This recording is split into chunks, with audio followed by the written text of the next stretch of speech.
of a 138 is on.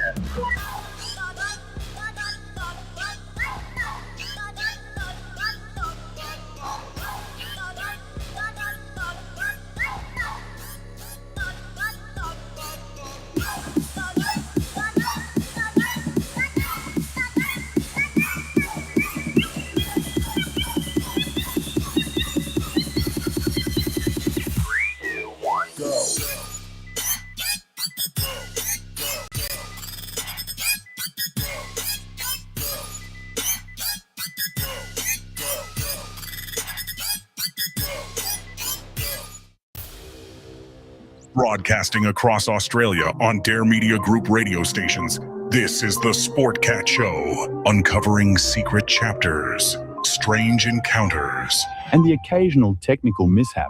Oh, there's always the technical mishap. Jesus Christ. We'll give it a few minutes to get my co-hosts in here, and we got to find our guest again, and I assume we'll have to find our audience again.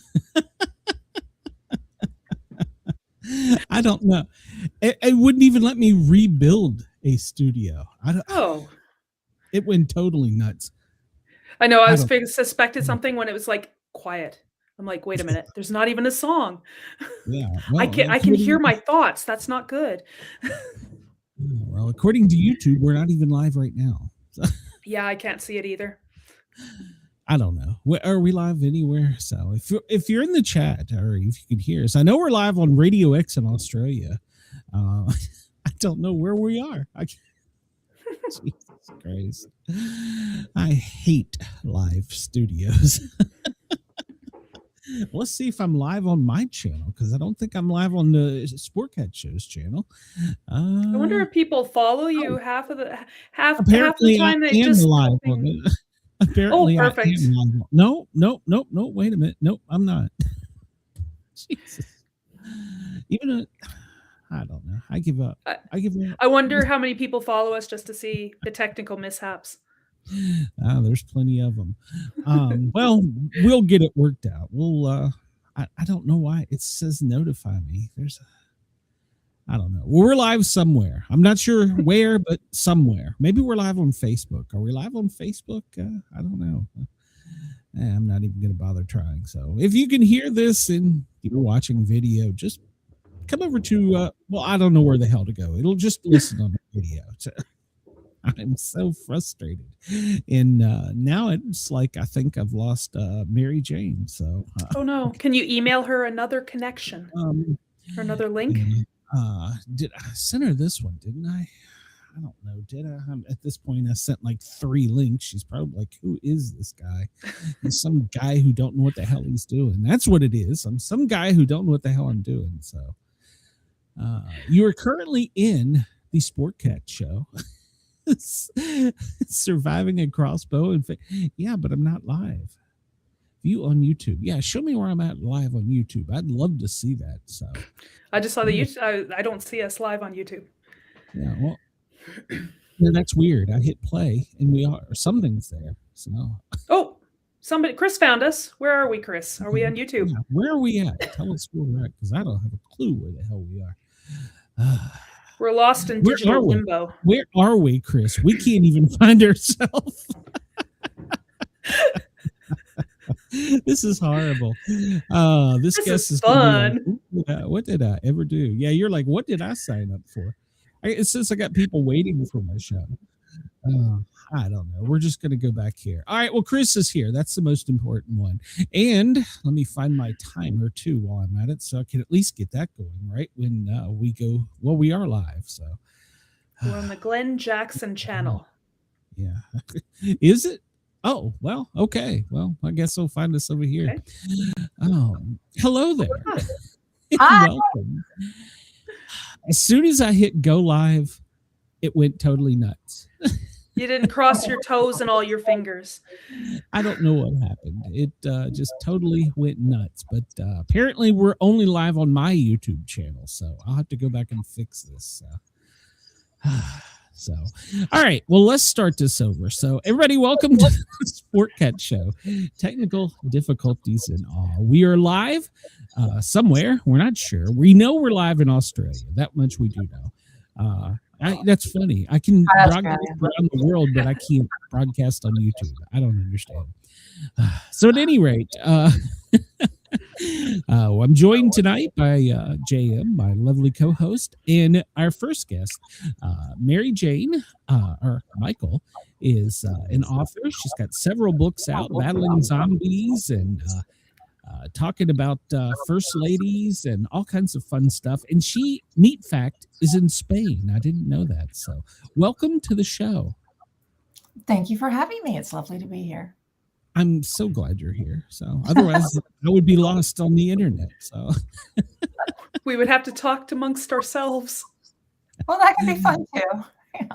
Yeah, it could. Yeah, the voice is in my head. So but, that's why I'm a writer. Yeah, exactly. Like I don't know about you, but if I didn't write, I wouldn't sleep. I can't shut my brain down at the end of the day. So I have a notebook beside my bed so that I can jot down ideas. I send myself voice notes in the middle of the night with my phone. Nice. That's a good idea. Yeah. I do it while I'm driving too. Don't tell anybody. If it's on Bluetooth. Book. He wrote his whole book while he was driving. Yeah, that's right. He recorded it. Yeah. I'm not very good at dictating actual like dialogue and prose, but I can plot a whole novel on the way to the mall. Yeah. I would use, I haven't done like the whole recording thing. I tried, but I edit a lot of times. I can't get out of that. I edit as I go, or I remember something and I have to go back and add it. Yeah. But plotting definitely could be done recording wise. I can hallucinate an entire book in like a 4-minute ride. Yeah. I put my headphones on, get my music playing, go for a walk, come back 2 hours later. And my ideas and my thoughts are just playing through my mind like a video. And I'll come back home and my husband will be like, "Where'd you go?" I said, "I don't know, but you should have seen the adventures I had." In the south of France in my head. Yeah, exactly. I had whole conversations. I lived a whole new life.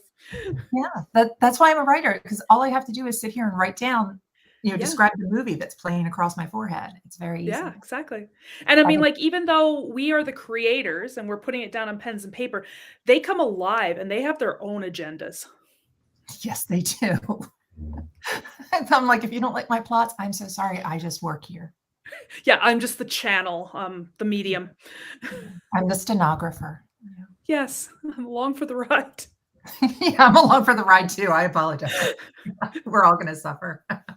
Yeah. Sometimes they know what they're doing, though, better than I do. I'm like, wow, I didn't have any idea how they're going to get out of there. And, well, they figured it out. Honestly, as long as the dog is okay at the end of the book, they can do whatever they want. They can have their little side adventures. You know what? I love that there's a dog in your book. I'm a dog person myself. I would be a crazy dog lady if I could, but my husband would probably leave me and kick all my dogs out. But in my series, I also have, it's not a dog as much as it's a grizzly bear-sized wolf that can communicate telepathically. There you go. That's perfect. Mm-hmm. His name is Titan.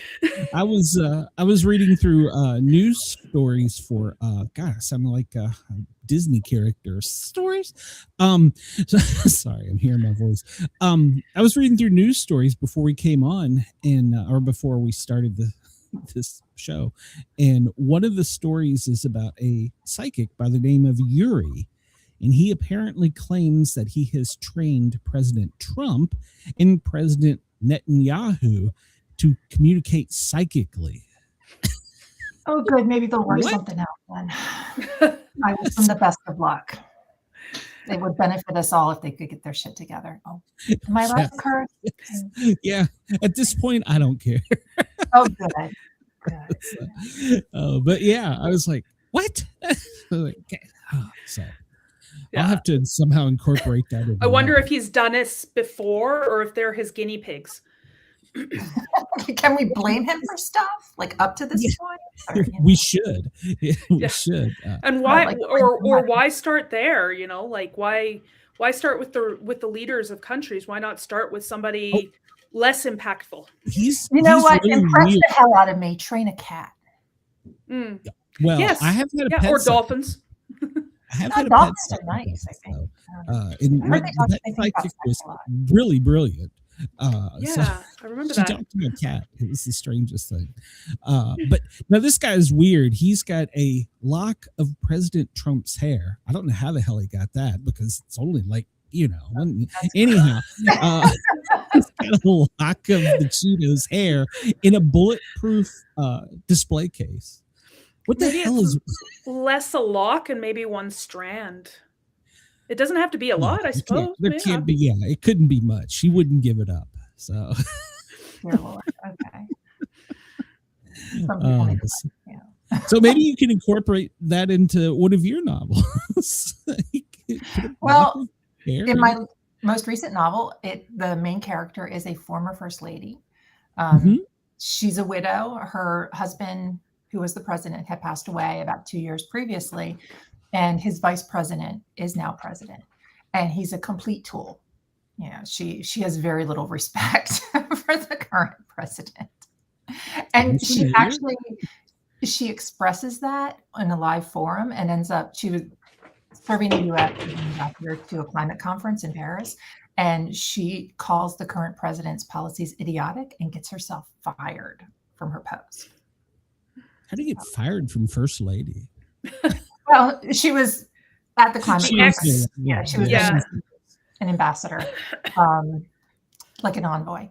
But yeah, she doesn't care. She's like, oh, I'm going to take a vacation. I deserve a vacation. And then, as zombies, as one does. Yes. Ruin everything. It's like ants at a picnic. Our kids. Sorry. Where'd that come from? You a zombie fan before this, or? So I don't like super hardcore zombie stuff. I mean, I do a little bit, but I wasn't like obsessed. What I love is the lighter zombie stuff, like Shaun of the Dead, Anna and the Apocalypse. Yeah, I like it when it's got a little bit of humor mixed in. Yes. And I really wanted to see more of that out in the world. And, as I'm sure you know, every Novel November, we as authors, get a bug up our asses and try to write a book in 30 days.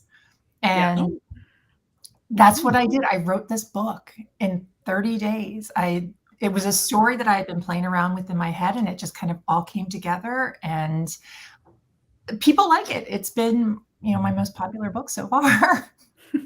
You were just on a roll. Yeah. And then I wrote the first one, and it was so successful that I had to write the second one. And most of my book, I have a list of like 67 books that I want to write. I have all of these stories that have been bouncing around in my head, and I'm just trying to get them down on paper before I die. And this was the first time where I was like, I'm going to write a book, and it's not a story that I've had percolating in my head for years and years. I'm going to just kind of like make something up from whole cloth.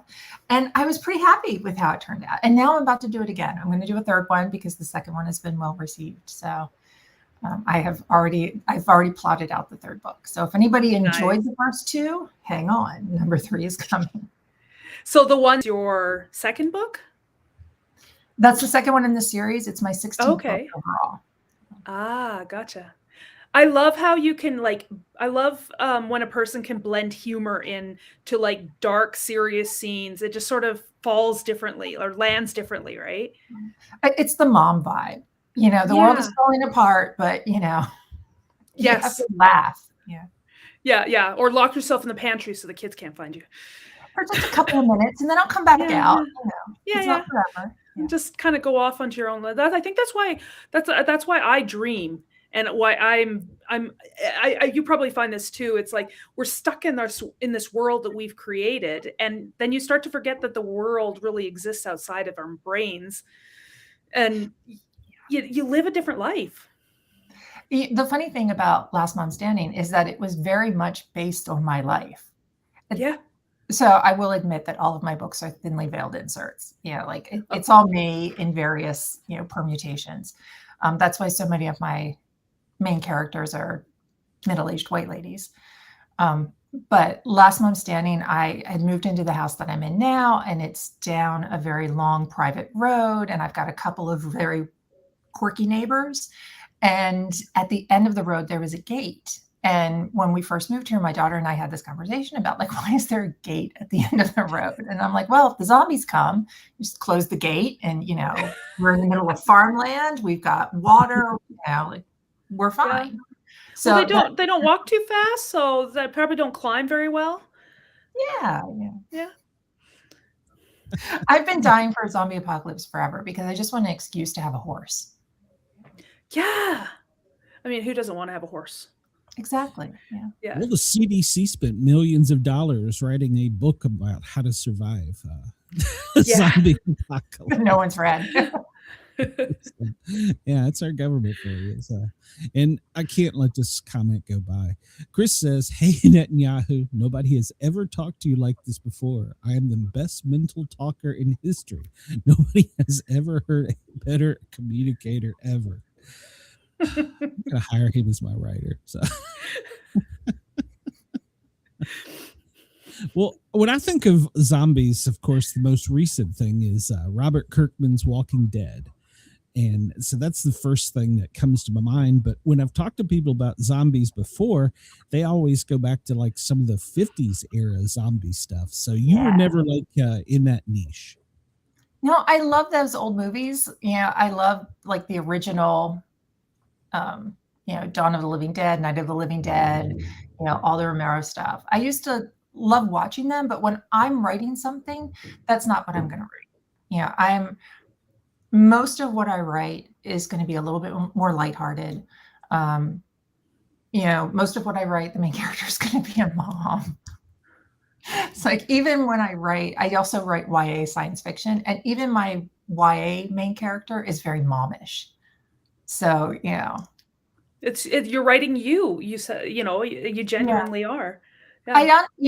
People talk about like the female gaze versus the male gaze. And I think that might be part of it. I think that like The Walking Dead and even like Shaun of the Dead, which has humor in it, is very much like the male gaze. It's very much like, this is what guys do during the apocalypse.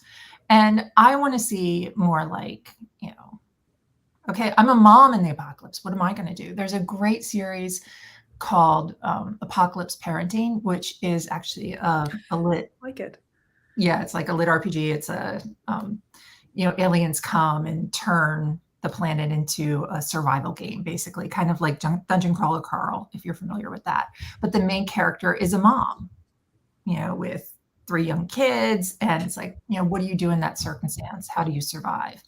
And, for me, it's interesting because I feel like a lot of times in the traditional zombie, horror movies, I think people just assume that the moms and the kids just die off immediately. And that's not always the case. Like, moms and kids are very resilient. Moms know how to deal with, some pretty dark stuff, and, stuff happens and you just have to keep going. And, there's blood and vomit and poop, and you just have to roll with it. And these are all very useful skills in the zombie apocalypse. Yeah. It's like veterinarians. Veterinarians are definitely going to survive the zombie apocalypse. Oh, heck yeah. Yeah. Veterinarians are badass. They're used to their patients trying to fight them. Yeah, they can treat it and don't even know what it is. Here's a pill. It's like, there's poop in my hand. Keep going. Yeah. Sounds very much like a mom. It's exactly. Like, is that chocolate or something else? I played that game today. I had a spot on my shirt, and I'm like, did I have chocolate today? Yes, I did. I did have chocolate today. Thank God. We used to have, I'm sorry, I'm going to digress here for a second, but it's a mom thing. We used to have a pet rabbit. And for the most part, this rabbit would use the litter box inside of its cage. But every now and then it'd get a little pellet stuck to its fur, and it's running around the living room, just flinging one. My 3-year-old son's walking around the living room. Ooh, chocolate. And then I'm like, no. And he put it in his mouth, and then he spat it out. Not chocolate. Not chocolate. No. And I'm like, yeah, no, that was not chocolate. God, I had a housekeeper come in and do a deep cleaning of the house, and she moved my couch. And behind the couch, she was like, "Oh no, you have rats. There's big pellets back here." And I'm like, "No, there's no way I have rats. I have 8 dogs." And I look, and it was little gel cap pills, like little cranberry pills, because somebody in the house had a UTI. No. Oh, Please, thank no, goodness. no. Yeah. Yeah, those I would be can big rats. Yeah. Like, I can put up with a lot. Chihuahua I mean, size, things are bigger. useless, but no. Gotta say, I don't think I've ever played this game. So.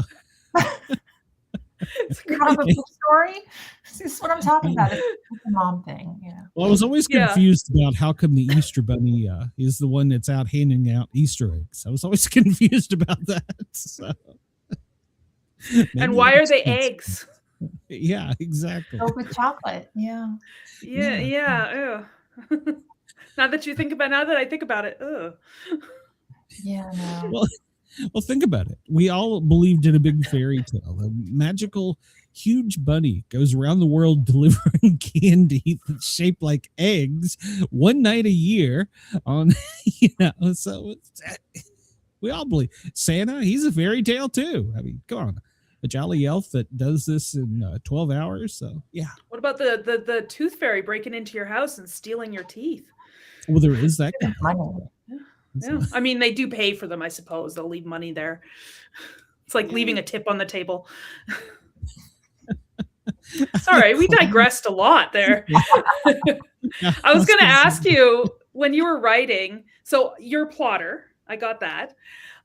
When you're writing and you're writing the rough draft, are you editing as you go, or are you just like, I'll deal with this in the editing and stuff, and then you're thinking about it and you write the scene, you're like, oh, this is going to be terrifying when I get to editing? I generally do a lot of editing while I'm writing. I know you're not supposed to, but I can't help myself. I was an English teacher. I can't leave it. If I get 3 lines down, I'm like, oh wait, I should have used a different word. A comma goes here, whatever.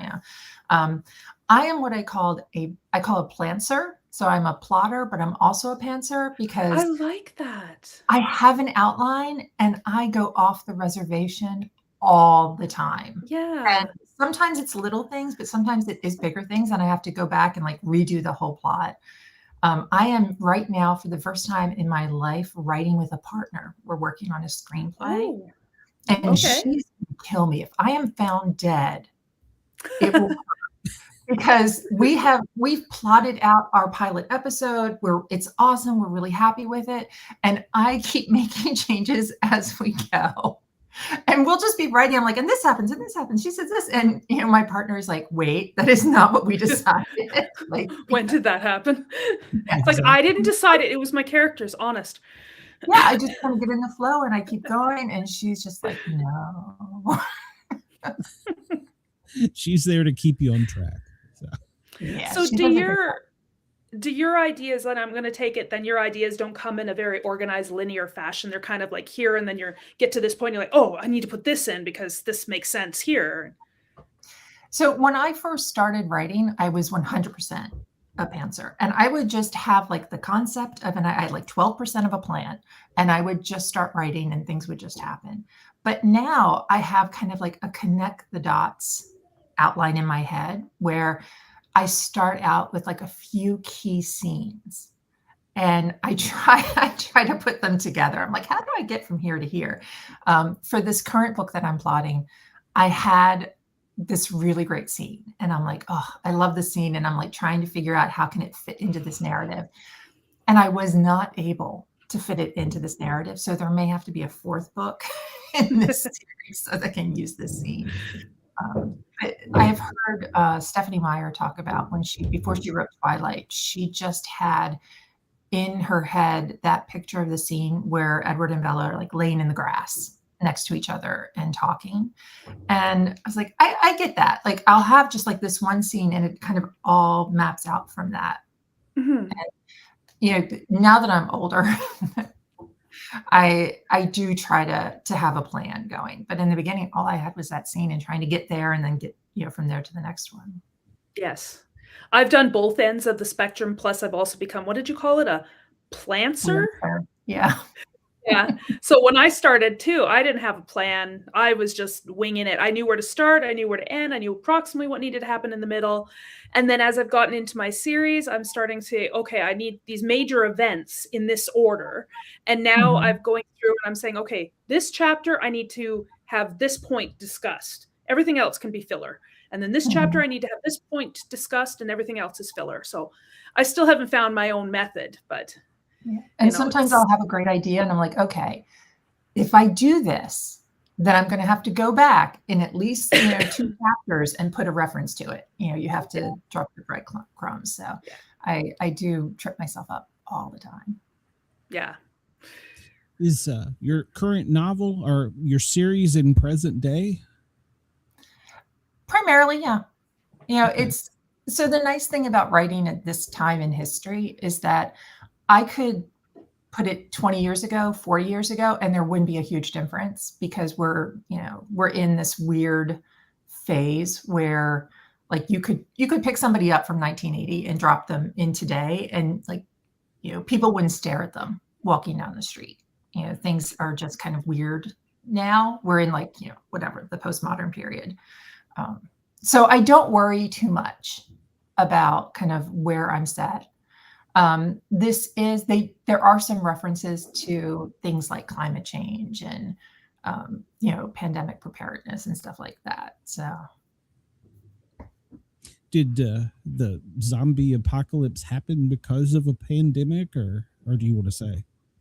You don't want me to spoil it, do you? No, I guess not. All right. Yeah, like, are you asking like what started the zombie apocalypse? Is that what you're asking? Yeah. Oh, okay. Yeah, no, don't spoil it. I haven't read it yet. Okay. I really want to read it. It just Amazon was late delivering it, so otherwise it would have been read already. Well, I've said this before. You know who Robert Kirkman is, I assume. He's The Walking Dead, and I'm a big comic book guy. And in the back of every comic book, they always have like a letters to the editor section.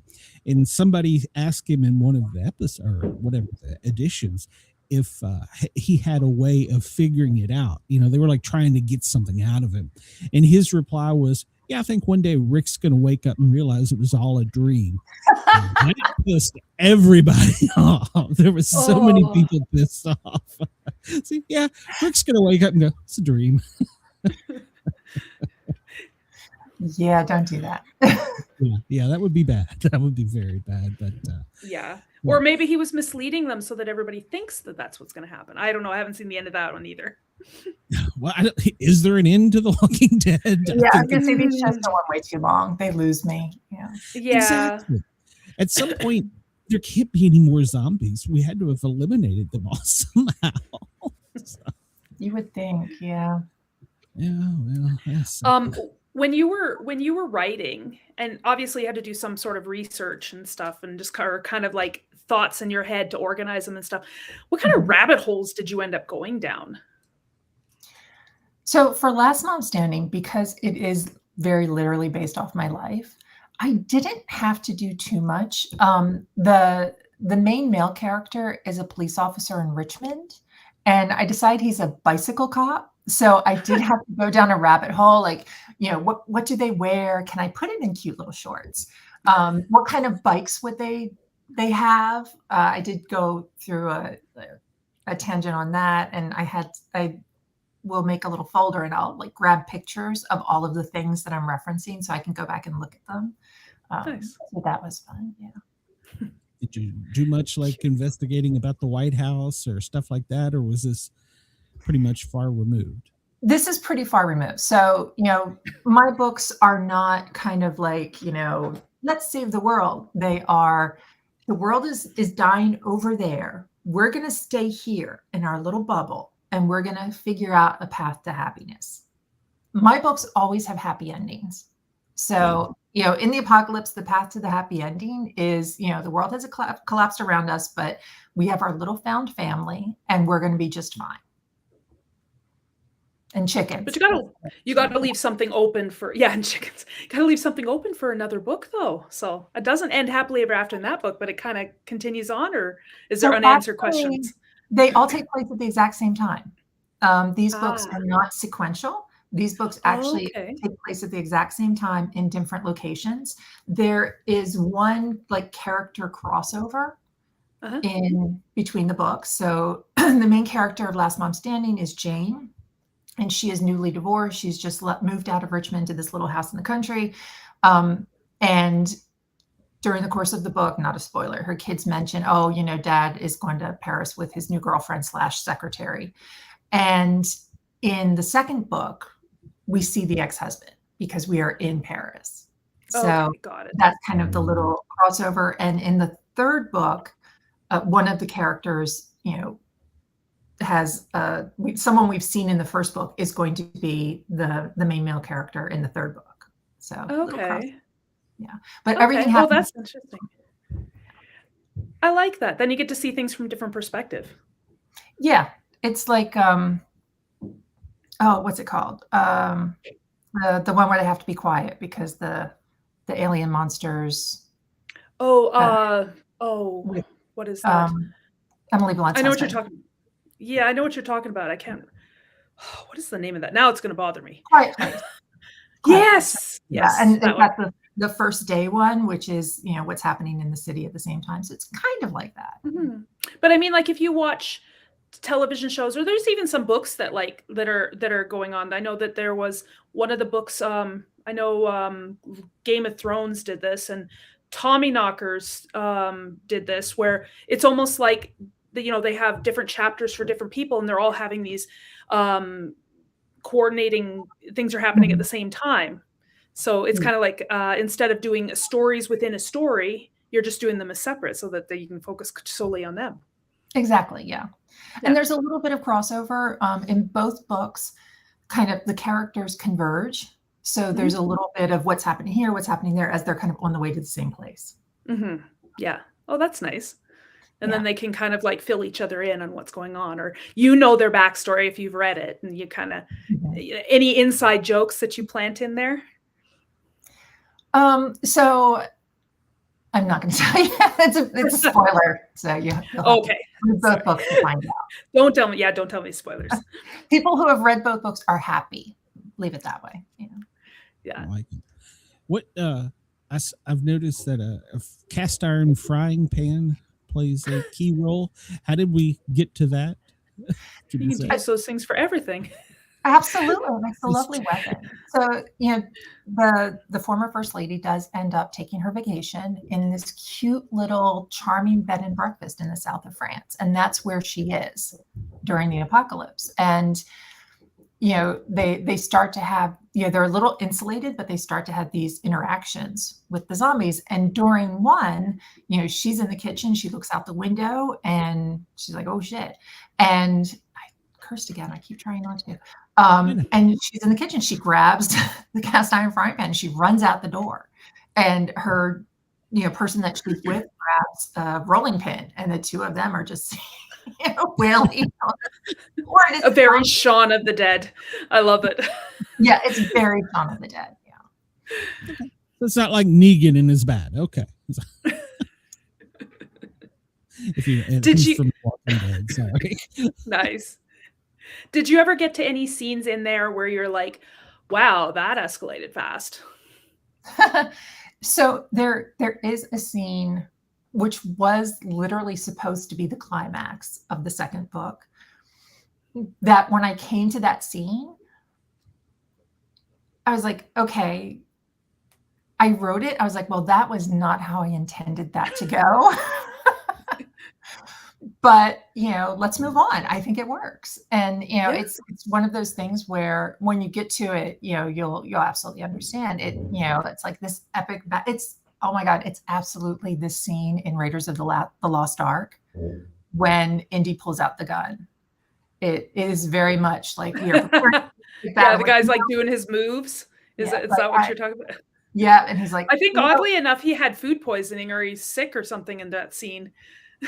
Yeah, he's sick, he doesn't feel good, and he has shit to do, so he is channeling his inner mom. He's like, nope, we're not going to do this, and he just moves on with his day. It is absolutely, it turned out to be that kind of scene, and that was not my intention, so it's kind of like a reverse. But yeah, I think it works. I'm happy. You know what I find that sometimes those scenes that just sort of the characters do their own thing and it resolves on its own, those scenes, I don't know if you've noticed this, but those scenes in my books get the most compliments because they feel the most natural. Yeah. Yeah. When you really start to get to know your characters, I think that happens. And you do have to kind of go with it. You know, Yeah. authors joke about the characters being in charge, but in a way they really are. Once you get to know them and you've kind of crafted this persona, they get away from you and they have a life of their own. And I love that. The main character of First Lady Down, in my head, when I first had the idea of doing this book, she was Julie Andrews in Princess Diaries. Okay. And she has her cute little love interest who was Hector Alonso, her security guard. And I loved their dynamic in that movie. I thought they were so cute together. And that was what I had in my head. As I started writing the book, Julie Andrews became Dorothy from Golden Girls. She became the author.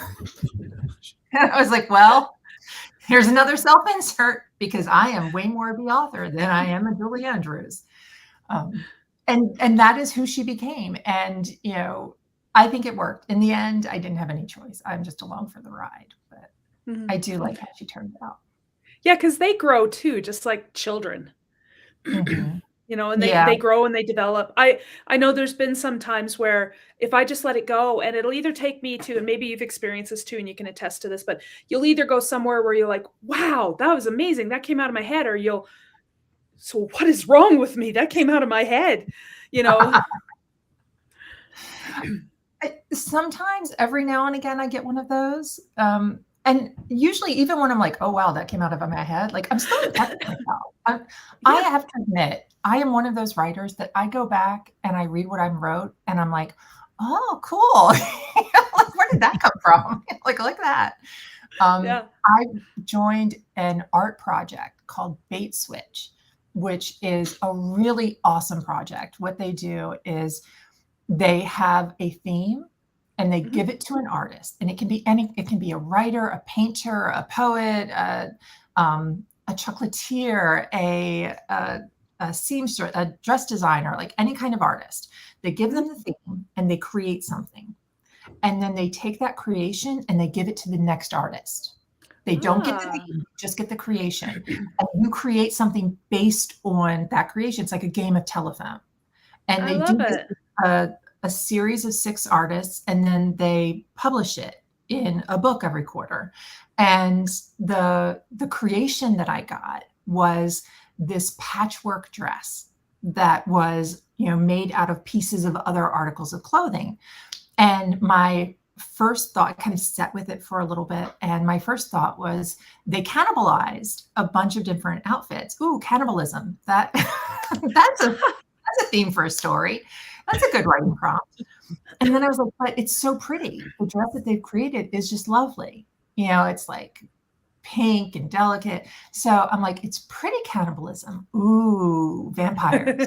So I ended up crafting this story about this, you know, beautiful, you know, woman who has lived for hundreds and hundreds of years and has to absorb her lovers to survive. Ooh. And I like literally wrote 5,000 words in like 3 days. Nice. And it was just kind of this weird thing that came out of my mind. And it was sparked by this dress that another artist had created. So I can't wait to see when the project publishes. I think it's going to come out shortly because I still don't know what the original theme was. I mean, I think it probably wasn't cannibalism, but you know. Pretty cannibalism. I love that. What do you use for some of your inspirations?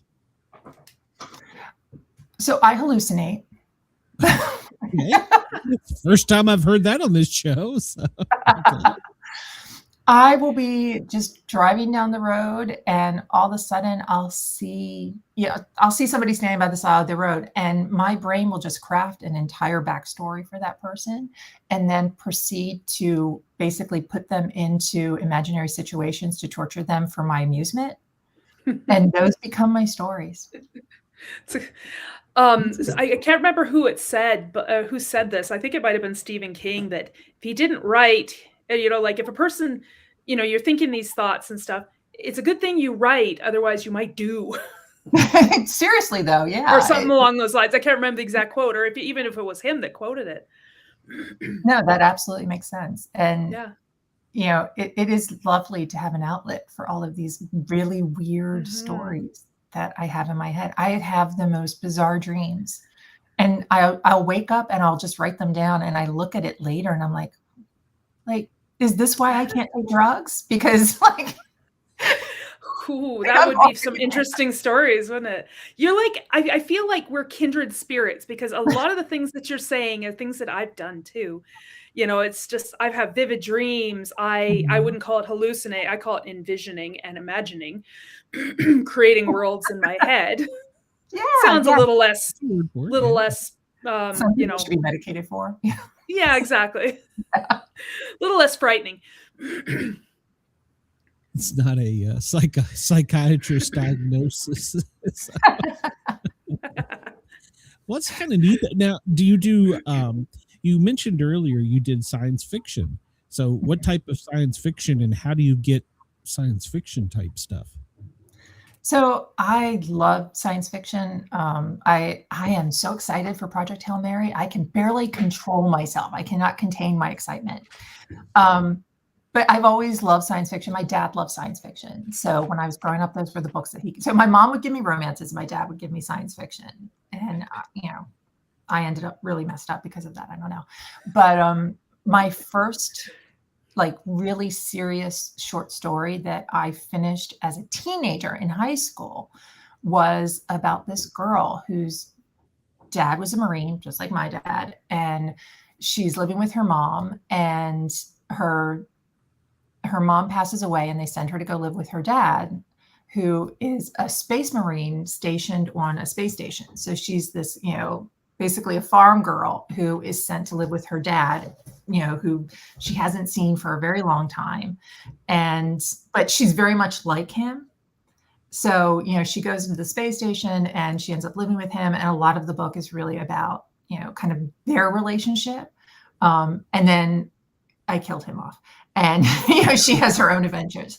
But I wrote the original short story that book is based on in 1990. And it was just percolating in my head all these years. And when I took an early retirement during COVID, I was like, I'm going to finish that book.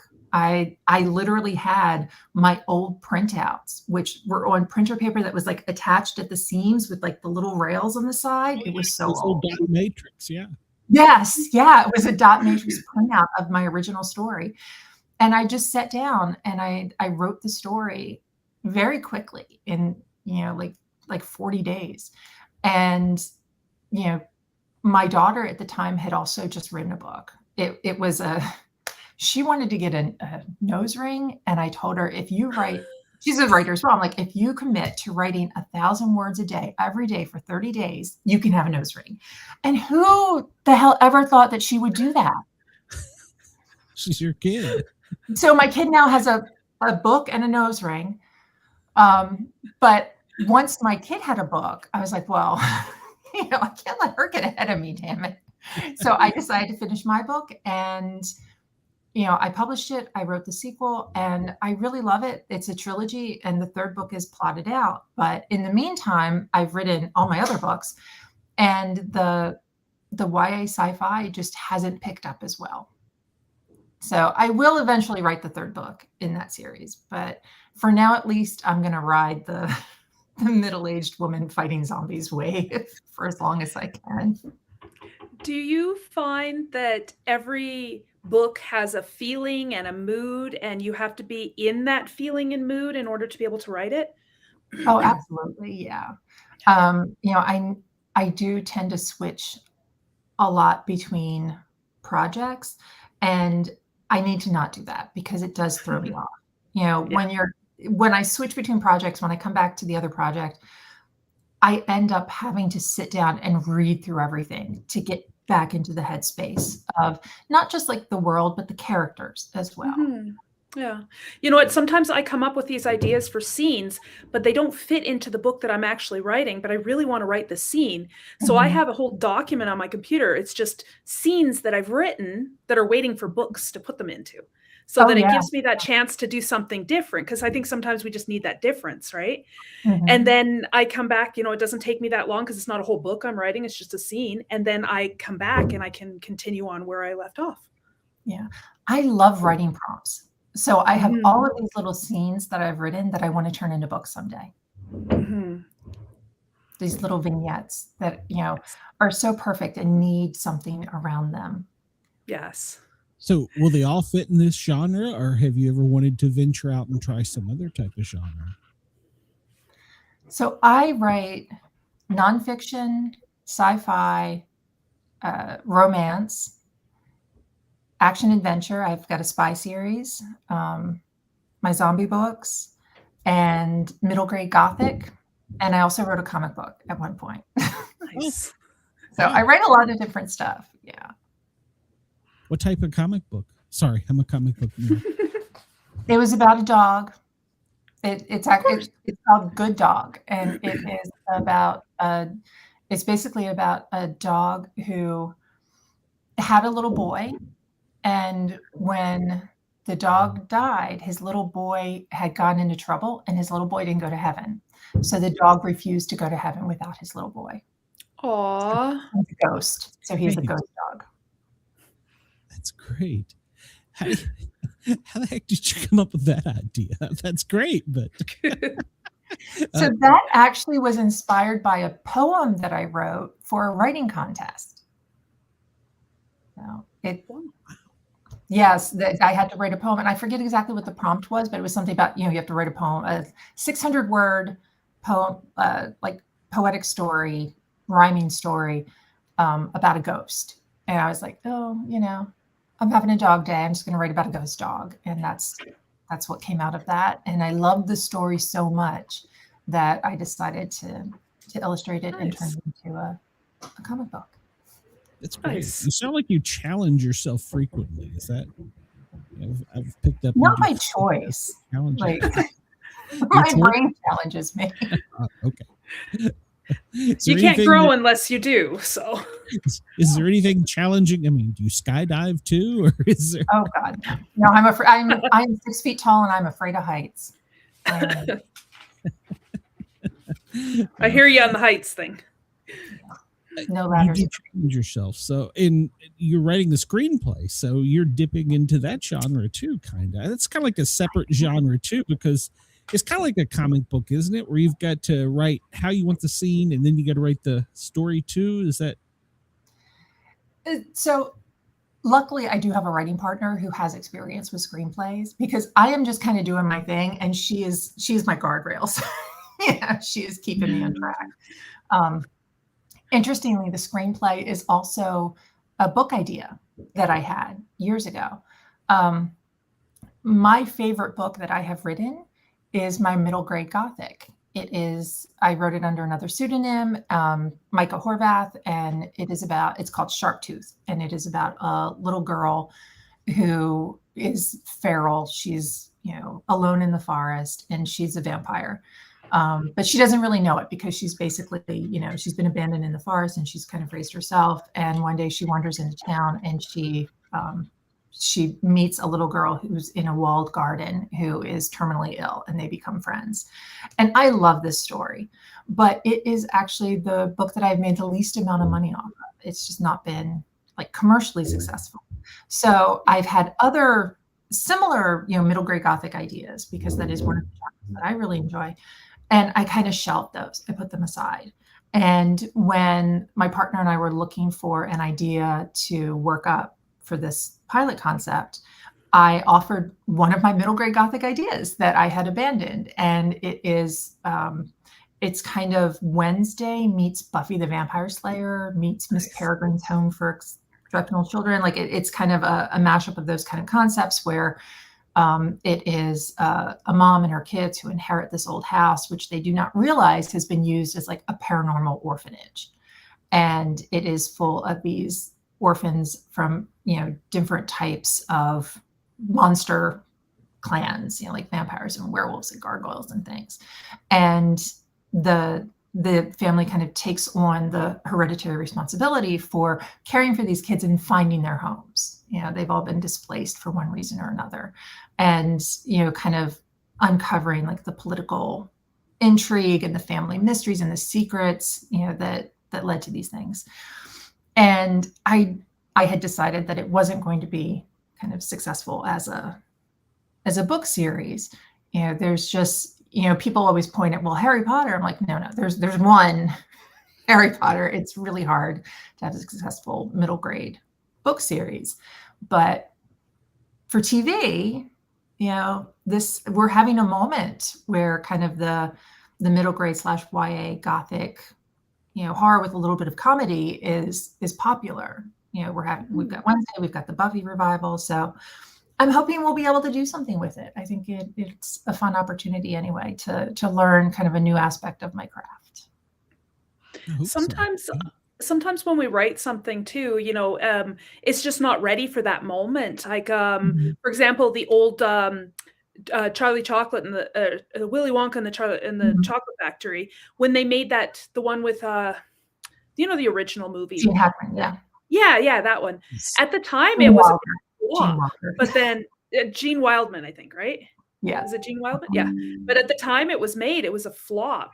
And then years later, I think it was like a decade later or so, is when it really hit popularity. Yeah, I've realized a lot of the movies that I love are the ones that were a flop when they came out and then kind of, had cult status after a while. So I don't know what that says about my taste. But I guess I like things that are a little more subtle, a little more kind of on the edge. Or you're ahead of your time. Maybe. Just a weirdo. Well, no, I don't think that. No, one of the questions we always ask our guests is, have you ever had a paranormal experience or seen a Bigfoot or Nessie or anything? So I do think that I've seen a ghost. And the power of suggestion. When I was born, my family always told me that my great grandmother, she was dying in the hospital at the same time that I was born, and she was holding on because she wanted to see me before she died. And, that was her goal. And, she got to see me and then she passed away. And as a child, I distinctly remember like falling asleep on my grandmother's couch and looking up and seeing my great grandmother kind of walk down the stairs and kind of peek down at me and then go back upstairs. So I always, she wanted to see me. She's still watching me. Like a guardian angel. Yeah. Or a really nosy great grandmother. But it's just bad intention, so it's all good. Yeah, well, I think my mother-in-law haunts me, but that's a total another That's a different kind of haunting. Yeah. That's a totally different stuff. I didn't realize you were overseas, so I appreciate you coming on. How can people get your stuff and get in touch with you, and if they want to reach out and communicate? So all of my books are on Amazon. Most of my books are available in audio, paperback, and on Kindle Unlimited. I have a website. I have a link tree, as they say. And I'm on Facebook, and God help me, I have a TikTok account, but I don't really use it. Me too. One of these days, But yeah, I absolutely love to hear from my readers. I love to hear from people who have read my books. If you guys, read them or listen to them, I hope that you let me know what you thought. And, I hope you enjoy them. And the third one will be coming out soon. I can tell you the title of the third book is Dead Diva Rising. And our main character is an aging rock star who is on a tour bus, and she was touring up and down the East Coast during the zombie apocalypse. I like it. Love it. Yeah. One last question. Have you ever traveled to Australia? We're very popular over there for some reason. I have not. I would love to, but I do have 8 dogs. So finding a pet sitter, because you can't go to Australia for a long weekend. Finding a pet sitter is often a challenge for me. I can't imagine why nobody wants to stay with my 8 crazy dogs. Get your daughter. You can put her up to it. Say, here, you do this. Go on a If I solo went to trip. Australia without her, she would kill me. When I came home, she would hunt me down and I would be dead. She's not going to stay with my dog, so I can go play in Australia. I can tell Just you. don't tell her you're going to Australia. Tell her you're going somewhere boring. You're gonna be gone for the weekend. Just don't take any pictures or post them. No, I would be in Come real back, trouble. bring her one of the T-shirts that was popular in the 70s. My parents went to Australia, and all I got was this lousy T-shirt. So. No, Nice. she's almost as tall as I am and almost as mean. So I'm not going to cross that. I don't think you're mean. So you've put up You don't with me- sound mean. put up with me screwing this whole show up tonight. So well, will you come back and join us? And hopefully next time I won't crash the studio and we won't be lost on the internet, never to be seen again. I would love to. I've had a blast. Thank you guys so much. I've enjoyed it. And yes, I will listen to your book. In the next one, I'm going to buy the next one because Harley, my other co-host, she can only listen to things. She can't do the attention to, right? I can't do I will say I can't. I have a harder time listening to something and not going, ooh, shiny. So Yeah, I can't. I wish I could listen to audiobooks. I've heard such wonderful things about some of the audiobooks that are out right now. It doesn't work for me. It interferes with my ability to imagine the characters. I have to see, because I'm along the lines with Glenn. It's like, ooh, shiny squirrel, so I have to see the words and have to focus on the words. Plus I have autism, so I like the tangibleness of holding a book. I like to play ruffling through the pages while I'm reading. Yes, there's nothing more comforting than an old book smell. Absolutely. Yeah. No, because I have so many books. Mrs. Sportcat has said, no, it's all Kindle for you. So it's not the same. I have a lot of Kindle books, but it's not the same. When I moved here to Spain, I brought over 1,000 books with me. Nice. Can I ask why you went to Spain of all places? During COVID, I just kind of had it. I was like, you know what? It's time to consider retirement. And I also run a dog rescue, and we rescue dogs from Spain. So I'd been to Spain a lot. And it had always been in the back of my head that when I retired, when my daughter went off to college and I was all alone, I was going to move to Spain, and I was going to, kind of spend more time just kind of hanging out with the dogs, buy a really inexpensive house in the middle of nowhere, so my expenses were really low, and just kind of enjoy my retirement like on the slow speed. And during COVID, I was like, no time like the present. Well, given how fast you write a book, it doesn't sound like you have a slow gear. Yeah, I retired and immediately start writing books. So yeah. But I can do that sitting on my couch, and it is relaxing for me. Well, get a plug in for your dog rescue, because we're all animal lovers here. So it's called Sighthound Underground. And the idea is that we move dogs from where they're in trouble and they have few resources to places where they have more opportunities for adoption. So we focus primarily on the dogs in Spain that are used for hunting. So the galgos and podencos, and we take them to homes in the US and Canada. And they're wonderful dogs. I don't know if you're familiar with retired racing greyhounds, but for many, many years, I volunteered with a retired racing greyhound rescue and love racing greyhounds. But, since COVID, just before COVID, Florida had, voted to end racing.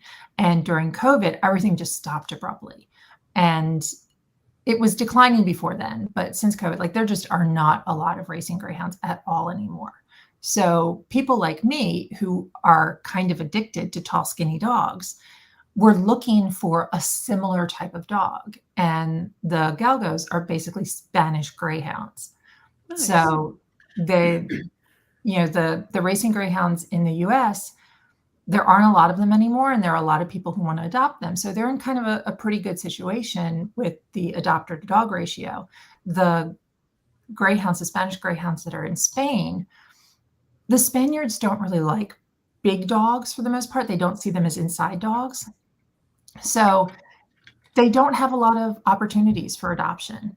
in Spain. So a lot of the dogs in Spain are moved out to other countries in Europe. A lot of them go to like Italy and Belgium. But my group, which I founded in 2012, was dedicated to helping those dogs find opportunities in the US and Canada.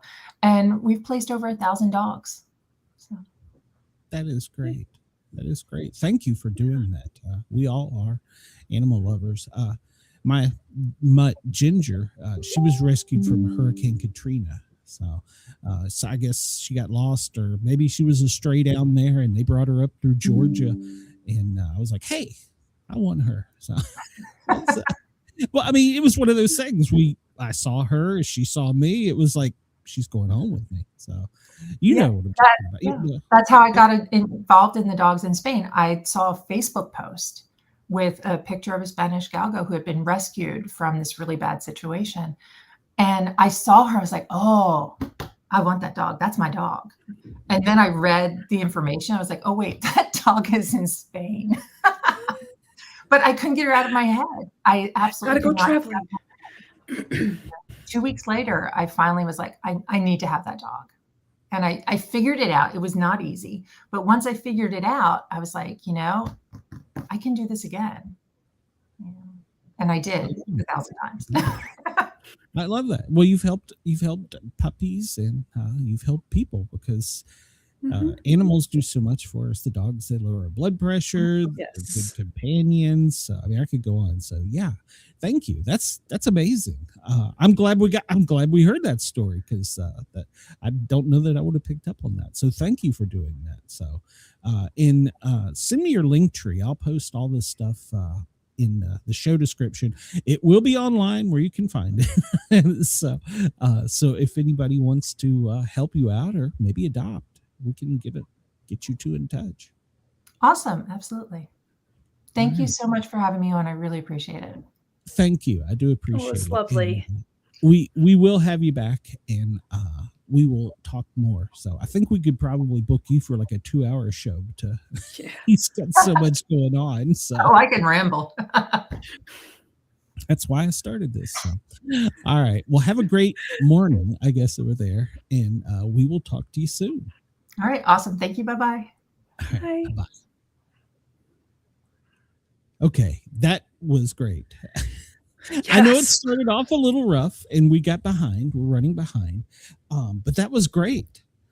It really was. So you always know it's fun when you're running behind. Yeah, well, in this case, a technical difficulty. All right. Well, as everybody knows, we have 2 guests, and tonight is no exception, but let me keep this legal in Australia first. Broadcasting across Australia on Dare Media Group radio stations, this is the Sportcat Show, uncovering secret chapters, strange encounters, and the occasional technical mishap. That's right. Tonight has been nothing but a technical mishap, but thank you for tuning in. Thank you for listening to us. JM and I appreciate it. And as always, we have 2 guests. And tonight, the second guest, well, you know my story. I'm in public safety. And I saw his book and I was like, wait, I need to know more. And the first thing he said to me was, I bet you don't know many people who've been shot in the face with a crossbow. I'm like, Nope. I got to say, I've never done that. So, Tom, let's bring him out. Tom is with us tonight. Hey, Tom, welcome. How are you? Good. How are y'all? Doing great. So hopefully it's not 2 a.m. where you're at. So no, it's 9:00 at night. Okay. So, well, Tom, this is my co-host, Jen. We both read your book. We've both loved your book. And so tell us a little bit about yourself, besides for the fact that you were shot in the face, and tell us a little bit about you. All right. So I've been in law enforcement now for 24 years. I started at a university police department as a dispatcher. Well, before that, I actually started there as a police explorer, and then became a dispatcher, went to the academy, put myself through the academy, then got hired by the agency and sent back through their academy. And I've been a cop since, and now I've been in police work for like 21 years. as a cop, I do mental health at a sheriff's office now, and I've written a book that you've already talked about, you've already read, and it will be released in just a few months. Good. Nice. I have to say, when I started reading it, I didn't realize it was a memoir, and I think it was a couple chapters in, and I'm reading it. I was like, "Why does this character have no name?" And then I had to go and look it up, and I was like, "Oh, it's a memoir." Oh, because I didn't read. I didn't want to have any expectations. I just wanted to go in with a blank slate. Ah, yes, no name. It's me. Yeah, I figured that one out after. I had to go look it up. I was like, "Why is there no name?" Wait, this sounds like a. And I look at yeah, it's a memoir. It's a good memoir. Yeah. Jen's my resident author. I go to her to tell me how to spell words. My spelling sooks, so I don't know if I'm the best person. Commas. So. I have dyslexia, so my letters are backwards. My vowel teams gets mixed up. But Tom, so you've always been a law enforcement. You didn't always want to be in law enforcement. Are you glad now, looking back, and say this now as an old paramedic, are you glad looking back on your career? I don't want to give too much away, but looking back at some of your experiences and things, well, they weren't all happy, but now that you've gotten a little older, how do you feel about it? I would say that it's probably the best job that you can have. I mean, there's a lots of downs to it. There's a lot of good things to it too. So, I mean, getting paid to do that is just great. I love doing it. So what you're saying is you wouldn't change a thing. You still, I wouldn't change. I mean, I may go on to do other things once I retire outside of law enforcement, but I wouldn't have changed my career. That's good. Well, what do they say? If you enjoy your job, it's not working, or so there's a saying. I don't remember it. But, yeah, I can't remember the exact saying, but it's something like that. Yeah, it's fun, not work. If you enjoy your job, you're never work a day in your life. That's yes. Right. There you go. Did you find that writing this was very therapeutic for you? You know, I talked to other people that have done that, and they said, hey, you may find that it is. And to a small degree it was, but it really didn't take me that long to write that. It only took me about 5 weeks in total to write the majority of it. That before editing took forever, but yes, it usually does. But the first about 55,000 words I got knocked out in a little bit, right around 5 weeks. Nice. Wow. You know what? When because I worked in hospital for many years as an X-ray technologist, and I know that I had an instructor that would tell me that even if you have a patient who cannot respond to you, that they're still human. You need to talk to them. You need to treat them with respect. And I loved how you very much humanized people. You know, it wasn't black and white. It wasn't like good guys, bad guys. It's everybody is in a point in their life that they're just, it's the choices and the moments that brought them to that point. Oh, without a doubt. I mean, that happens in your career. It happens to you. It happens to other people too. I mean, that you may have done some heinous things. And I talk about that some in the book, some of the heinous things that people do. But I mean, they're still people. Yeah. As a paramedic instructor, it's what I always try and emphasize to my students. When I was a paramedic instructor, the drunk, the drug addict, the crazy person, they still get sick. They still have problems. So treat them all like you would want to treat your grandmother, so to speak. So. Yeah. And a lot of times you're seeing people at the worst times in their lives. Well, that's something I used to say all the time, or I still do say, is, I mean, people don't call 911 because they're having a great day. They call it because they're having a really terrible day.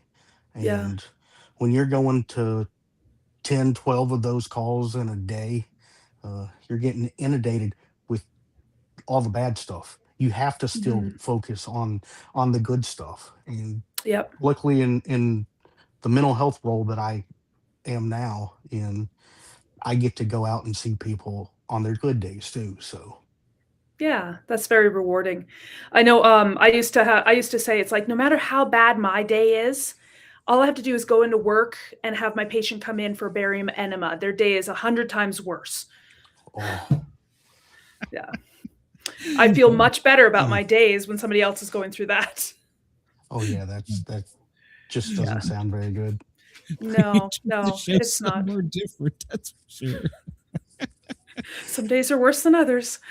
But True. I love how you presented, you talked about mental health through your book, and at the same time, and you're relating it to not just your job, but also life, your frame of mind, and you also talked about politics within the field. Oh, it can be horrible. Hmm. Law enforcement has some of the worst bosses that there Hmm. is. I mean, they don't get promoted on merit. They get promoted because of who they know, and it just leaves a bad taste in so many people's mouths. And Yeah. it's not always that. Sometimes they worked up the chain and they're just not good leaders. Uh, Hmm. and they're Or put in they've been there. jaded at some point in their lives for some reason or another. Oh yeah, I'm one of my friends is going through that. His his boss that he goes to was an awesome guy in the field. And when they put him in the office, man, he just doesn't get that side of the job. Hmm. And Yeah. I could feel your frustration throughout some of those chapters and stuff. And I think there was some example that you gave where, say you're guarding someplace with rifles, but they don't have any bullets in them, and you feel very helpless because of that. oh yeah, that was down in the Galveston area. And I Mm, mean, why you don't load one in the yeah. chamber is, I mean, I know, especially now after getting shot in the face, how fast things go wrong, and Hmm. not having something ready to go at the time just Yeah. is beyond me. Yeah. It can change so quickly. That that's one thing. You wrote this like somebody was sitting in the seat next to you, pretty much. To me, Yeah. Yeah. that was the way I felt. That's what I hope to give you, like we're talking now, just pals that are conversating about my career and the ups and the downs. And because I haven't always been perfect in those instances. I don't I've had my faults. I've had some really, really good stories. So there's wins and losses all throughout it. I noticed that you were able to tell the story and keep it engaging, like keep us there in the moment with you. And it was for the majority of it, it's narrative, and I was really impressed with that. I know it's your that's one thing. Like I didn't realize it was a memoir until I was couple chapters in, because the way you wrote it, it kept me engaged, and I think, wow, this is a great story. And I thought it was a story. I mean, it is a story. It's the story of your life, but you had a gift, like you're able to draw people in with just the narrative. Well, thank you. I mean, that was the draw. I was trying to get it. And the front two chapters, or actually 4 or 5 chapters, aren't my favorite because I'm just kind of building into the story. Uh, Yeah. Once you get 5 or 6 chapters in, you actually start getting to the police stuff and whatnot. But thank you for liking those chapters as well. Yeah, yeah. I loved how you started with that end. You started with and it wasn't Yes. even the end, but you started with the event that everybody questions you about. And so you just like, I'm just laying it out there. And then moved on from there. Like, let's start in the beginning. Let's go back and see, where did this all start? Yeah.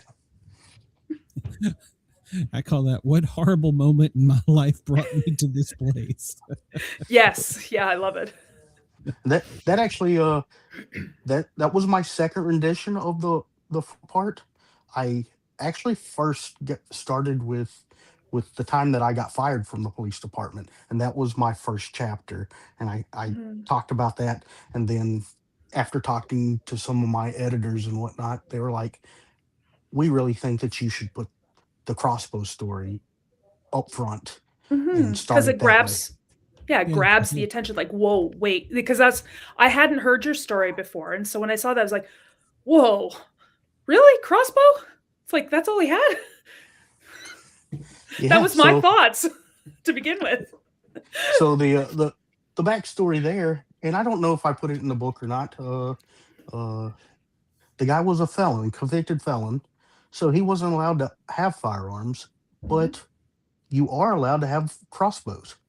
Yeah, for hunting and stuff. Therefore, I got shot with a crossbow because he couldn't have a firearm. Yeah.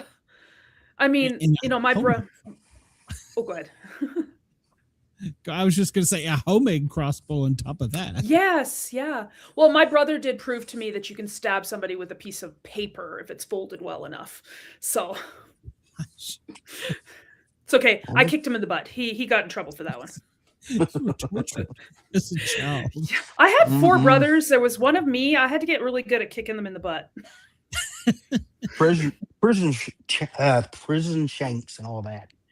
Yeah, exactly. Now you got boys, so you can tell them these stories.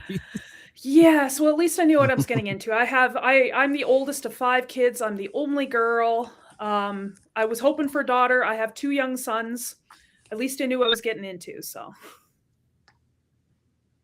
that's true.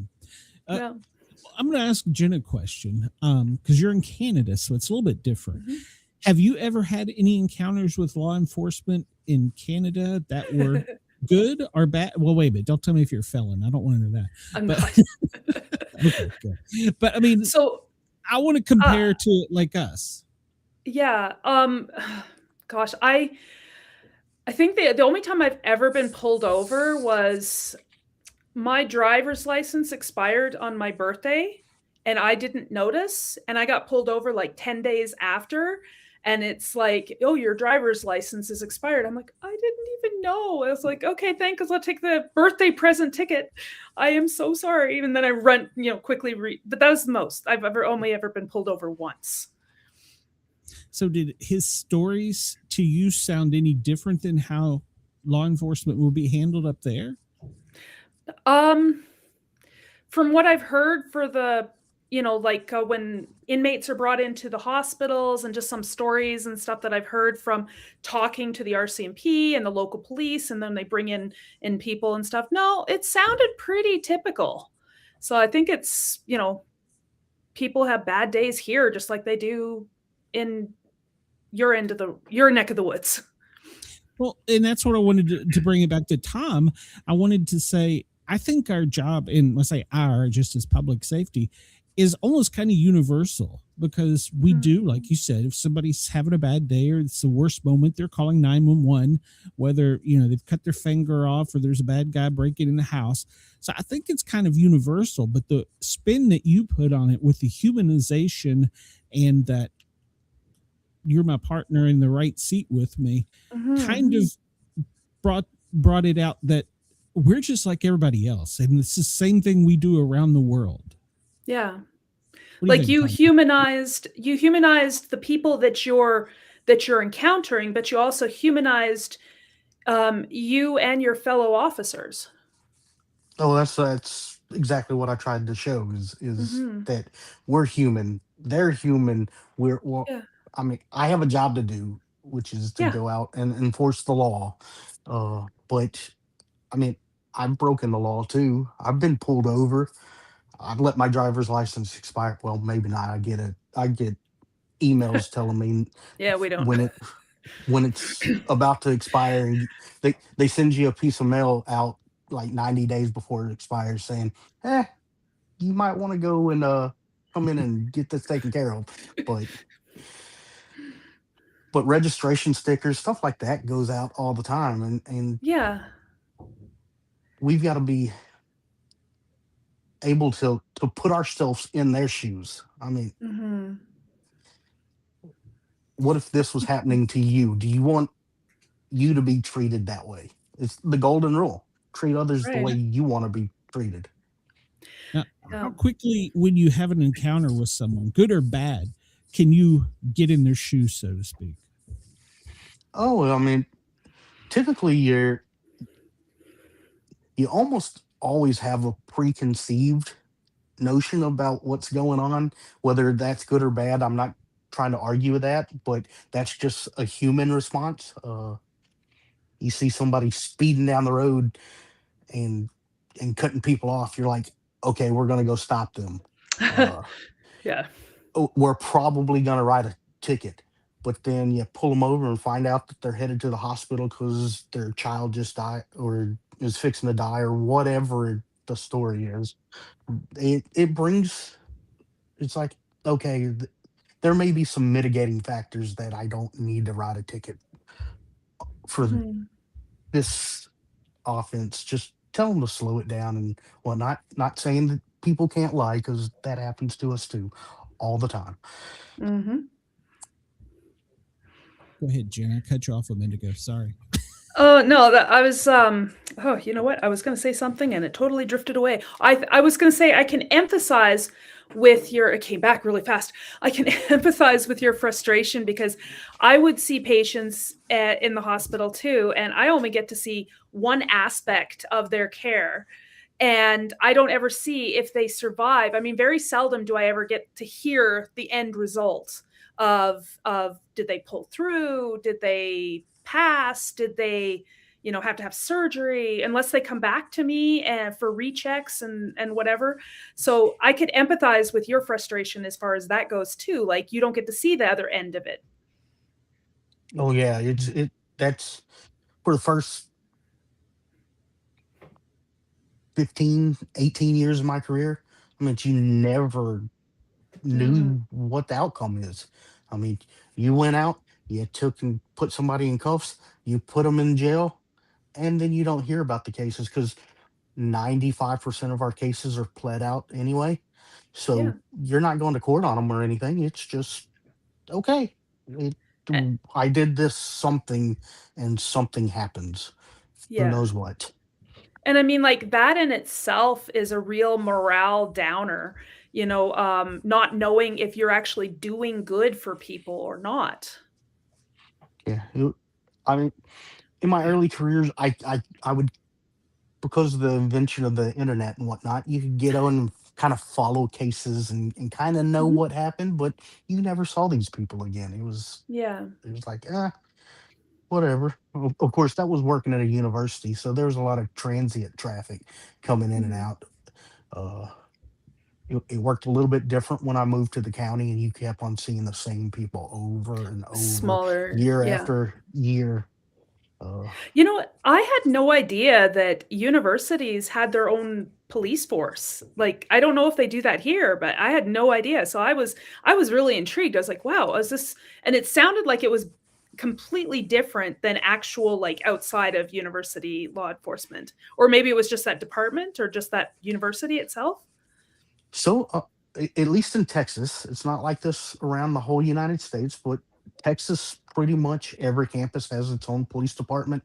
They're vested with the same police authority as all the rest of the campuses or all the rest of the cities and whatnot. So, anything that happens on that campus becomes the responsibility of the campus police officers. Mhm. So, a The rape, a University, murder, anything like that. gonna say the University of Georgia is always busy with their police department. They have a bad track record of football players, Jim. Very bad track record. So I don't know. Hockey players can be pretty brutal. That hasn't picked up with the SEC down in the South yet, but There used to be a saying, and I know I'm digressing with this, but there used to say, No. it's like, I went to a fight and a hockey game broke out. I can't keep up with hockey. It's too fast for me. So. It is pretty fast. It's hard to follow that little black dot across the white ice. I get lost. Yeah, well, Sorry. that and they punch a guy and they don't get called for a foul. And then a few minutes later, they slam him into the side of the court or whatever, the rink, and up 2 minutes to the box. Yeah, exactly. It's like punch him in the face, break his nose, but that's not enough for a penalty. But you trip him, then that's it. You're out. Sorry, we digressed. So, well, Tom and I actually had a football conversation when we started way back scheduling him. I was watching a game, so kind of went full circle. So. And I let you know that I'm a true blue Dallas Cowboys fan. So. Yeah. Nice. Well, you see the Commanders behind me, so there you go. There's something just wrong with you. Yeah, there is. There's a lot. It's very reminiscent of the whole Oilers Flames, Edmonton Oilers Calgary Flames feud. Oh yeah. Yes. You know, one team doesn't like the other, so. But, No. I think it's funny. Being a Cowboys fan, have you ever worked any of the games as a police officer? I have not worked any of the games, but I've gone to 3 or 4 of them. Okay. All right. I always wanted to work one of the games as a paramedic for the Commanders. So, fun fact, the entire stadium is covered by volunteer fire and volunteer EMS. That is not a municipal system. It's a complete volunteer organization that covers that entire stadium. And you know how chaotic football gets. So, and volunteers can get. Yeah. That's right. Yeah, you've dealt with volleys, so. I couldn't help but wonder as I'm going through, and I loved how you equated all these different chapters and like scenes in your life to lessons that you've learned. And I couldn't help but think, I wonder how many lessons you learned that you couldn't include in this book just because it would have made your book like 800 pages long. Oh, I don't know that I could. Yeah, I don't know that I could even quantitate that. I mean, you have all the academy stuff, and there's a reason why it's 6 months long. Yeah. And then stuff that you learn out on the streets that nobody really tells you, and how to deal with people. I mean, that's kind of a skill set that you either have or you don't have. Mm-hmm. Sink or swim type thing. Yeah, that's the hardest thing I've ever had teaching a student, when and how to deal with people. And then as a paramedic, as a police officer too, but as a paramedic, we really get touchy-feely. So when do you touch their boo-boo? When do you take their blood pressure? How do you, and you can't teach that. You just kind of got to go, just do it. Yeah. And I mean, you have to get knocked down a few times and then you learn your lesson. Like the best teacher is making mistakes, you know? Oh, without a doubt. And it's like the one time where I was talking about learning that if you just yell at somebody, I mean, he created or did an awful crime, and he was running away, and just yelling at him got him to stop. Yeah. I didn't know that at the time. I do now, that the commandness, if you just put a little deep roar in your voice, it can change the dynamics of everything. I think when I was working in hospital, I discovered my mom voice when I told Glenn this story, and I got called in, and very uncooperative patient, and I was, alone in the room, small town hospital, middle of nowhere hospital, and there's no security, and I'm alone in this room, and the first thing this guy did was threaten to punch me, and I found my mom voice, and I threatened to punch him back. And he sat down really quick. But yeah, no, it's like finding your voice and projecting that. That's sometimes all you need. Oh yeah, and my wife laughs because I like have an on-off switch. I can just Yeah. eh, be me, be just like I am right now. Then all of a sudden, just let out a roar that will Yeah. stop people in their tracks. Yes. Well, you mentioned that in the book, actually, that you felt like there was two Toms. There was the Tom that Mm. was the nice guy, and there was the Tom that sometimes had to be the dick. Yep. And and you really emphasize that well.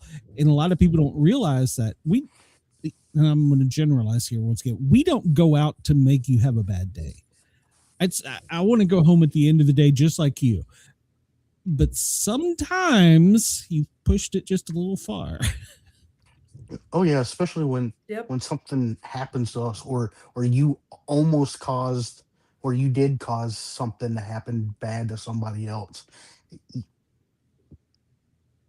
Trying to restrain the feelings that you have Mhm. about the incidents comes pretty hard, and I talk about that really early on. uh how I almost shot somebody because he was drunk Yeah. and went into the wrong apartment, and he wouldn't put his hands up and had his hands hidden, and he was pulling on his right side, on right where a gun would be, and I just knew that a gun was going to come up, and it didn't. And it was like within millimeters of me pulling the Mhm. trigger because I'd already pulled the slack out of it and whatnot. Yeah. It just the fury that makes in you. Yeah, That because you talked about how that would have changed your life and their life, like, and all the other people that know both sides of that, that know them and you, it would have impacted their lives and all the different people that it would have affected. oh yeah, I mean his family, my family. I mean, Mhm. with the police department I was with at that point in time, I they probably would have put me in jail. Who knows? Uh, and it's just the dynamics Mhm. that you have to go through and figuring out when and how and what to do. And it's really is a trial by fire. And sometimes the cops mess up, and that Mhm. could have been a big, huge mess up for me. Uh, Mhm. and I thank God that it didn't turn out that way. And we can have this conversation. Yes. Well, I have actually ran calls where there's been officer involved shootings, and a lot of people think that you're Billy Badass and that's the way you are. You intended to do it. But almost every time, and I won't say I've been on multiple ones, but every time I've been on one, the officer is, like you said, they're angry crying. Like, Mhm. why did it get to this point? Why is this happening? And that adrenaline dump, people don't understand that. Mhm. Oh yeah, and the ones I've been out on a few since my call. I try to respond to all the ones at my agency or in the surrounding area. And I mean, the first thing I try to do is show up and remove the cop from the scene, get him back, get him to start calming down in a like the safe, secure area of the police station instead of Mhm. out at the scene where people all eyes are on him and whatnot. Because it's your mind's racing in so many different directions when that happens that you have to have a safe place to be. Yeah, because you're overwhelmed and you continue to be overwhelmed and you can't come down from that until some of that stimuli is removed. Yeah, and you have so many things to do. I mean, if you're looking Mhm. at it as just a crime scene, now I've got to put up crime scenes tape. I need to treat them till the medics get there. I need to take and do all these things that are part of a normal investigation Mhm. that that officer just doesn't need to be a part of. He needs to be removed, uh, so he can start doing his own things. He's going to have to write a police report on this. Going to have to meet with his attorneys, do the same thing because it's going to be a criminal investigation on him, whether he did something wrong. So we have to get all those things lined up and have to get them moving fast to protect him if he did wrong, or not protect him if he did wrong, protect him if he did not do wrong, or if the evidence shows that he did wrong, then so be it. But at least he's away from the scene, so he can't change any of those variables that may be there. Yeah. In everyday police work, do they teach you coming out of the academy how to be a detective, or is this just a learned skill until you get further along in your career? They try to show you, but a lot of it's on job training. Just you don't have access to all the tools that the detectives have in the academy. They tell you the basics. This is what you're looking for, but how that all comes together is all learned experience, and you get into it pretty fast because when you're on field training, they try to throw you in every possible scenario that they can. I mean, besides murders, some people get murders if they're working for a large agency, but if you're working for a small agency that sees 3 or 4 or 5 murders a year, or sometimes even less than that, it's hard to get you working at that scene. Have you oh, go ahead. No, I was just saying, is it the same for drugs as far as that too? Well, drugs, you're probably going to get drugs within the first month that you're there. It's such a prevalent issue that by the time your 4 months, 3.5 months of field training comes up, you've made so many drug arrests that it's second nature. Okay. I was going to ask if you ever developed a fondness for running. I still to this day hate it. Still hate it. I mean, I'll go, when I was working out a little bit, I'd go run, jog a little bit. But yeah, it's still not my favorite. First day of the fire academy for me, they were teaching us to march, and I got in trouble. Me and one of my buddies, our department was taken over by fire. We were paramedics, and then they made us fire. So it's kind of like the old Ron White joke. I wasn't in public. They threw me in public. They threw me into the fire department. And so me and my partner in the back of he was actually my FTO at EMS, and we're in the back of the academy, and they're teaching us to march. And I look over at him, and I was like, when was the last fucking time you saw a fireman march into a fire? Jackson! They know my name. Well, I remember once upon a time, what was it, kind of like 15 years ago, I'd go home from work and run 5 kilometers, or I guess it's 3.10 miles on my treadmill 5 days a week. And then I had kids, and I've been training for the same 5K for, I think, 7 years. I keep injuring myself. I'm like, I sucks. One of these days I'll make it. What's the point of running anyway? Agreed. They give you a car for a reason. It looks cool. Your hair blows in the wind. You feel like you've accomplished something. What hair? They don't let us have any hair. I got nice long hair. But you got the cool cowboy hat. Come on. So, oh, yeah. It's a thing in Texas. All the police officers wear those, don't they? Not all, but most of the sheriff's offices and whatnot do. Well, there's certain times a year that they wear them here, but it's been said that Alberta, which is where I live, is the Texas of Canada. So there's not a lot of oil rigs and cowboys. So there's a lot of cowboy hats. Texas doesn't get the snow. That's true. Or the -40. Yeah, definitely not no -40 here. Now we may get 107. Oh, no. What is that in Celsius? I wonder. When is 7? I think the coldest. Well, I know Celsius, but the coldest I've ever seen is -63, and that works out to be minus 81.4 Fahrenheit. And the hottest I've seen is 40 degrees plus Celsius. And I don't know what that is Fahrenheit, because we don't see that as often. Look at each other like, yeah, we failed that math class. Yeah. So. Then you don't go running then.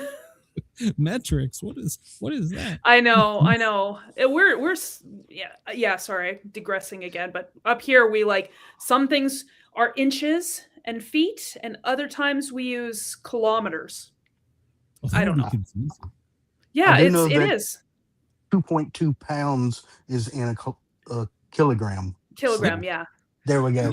And we know both of them. So I had to learn that for paramedic school, day one. Yep. So I didn't have to. It's just been ingrained in me since day one. Yeah. So, Tom, did you have any medical training aside from just first aid stuff in any of your career? No, most of it's been first aid stuff. So that's try not to give away too much of my book. But the person that was there was that I got shot by and ended up shooting. His mother was a retired paramedic, and she actually went and tended to his wounds, because I was like, go deal with your son's wounds, because you have vastly more experience with it than I do. I can give you CPR, may be able to stop the bleeding, but you also had to tend to yourself as well. Yeah, and I was lucky. She looked at me first before she looked at her son, and was like, I think it's a superficial wound, which is good, but just apply this wet rag to my head and hold it there, and so go tend to your son. Yeah. So I know you probably have a scar here. Do you have a scar where you got bit on your arm too? Yeah, I don't know if you can see that. It's right there. Oh, I don't. There for a while, I had a red mark right there, but I no longer have that scar. That sounded vicious too. We were talking about that before show. He asked me what I liked and didn't like. I said, I didn't like the way the paramedic didn't treat you. Yeah, that's what I was thinking in my head as soon as you said that. I was like, what, they didn't even give you a gauze or anything? Or no, check his vitals. And then wash it out? He's got high blood. They washed it out. They gave me sterile water to, I think I put it on myself. They may have done it. I don't remember. That was 20 years ago. You don't have high blood pressure now, do you? Oh, of course. All first responders have high blood pressure. Yeah. We need CPAP. Yeah. It's a thing. So I don't want you to give the story away either, but we can't lead the show in going with, we got a guy that's got a cool story about being shot in the head with a crossbow.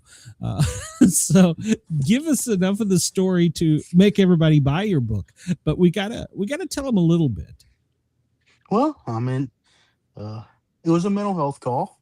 I was going to knock on the door of this guy that was suicidal and seeing things, and he thought the cell phone tower that's out by his house was shooting out electrical rays that the cartel had taken over, and it was killing people, and he had a special code that he could enter on his dad's cell phone to turn those off, and his dad wouldn't let him use his cell phone, and so he got mad and lit a bunch of hay bales on fire, and the next day his dad woke up to his hay bales smoldering and called me, and I responded out there, and as soon as I knocked on the door, he kicked the door open and shot me in the head with the crossbow. Yeah. I know this is sound like a stupid question. With the adrenaline and everything, when did you first realize you were hit? So it was kind of a very slowed down, very fast paced. If that makes absolutely no sense, but It does. it it it was. I felt this like sunburn sensation, and I mean, what I'm trying to or think about what was that? What could have caused a sunburn? That's not the feeling that you would expect to feel. Uh, but I instantly knew the answer and was immediately doing something to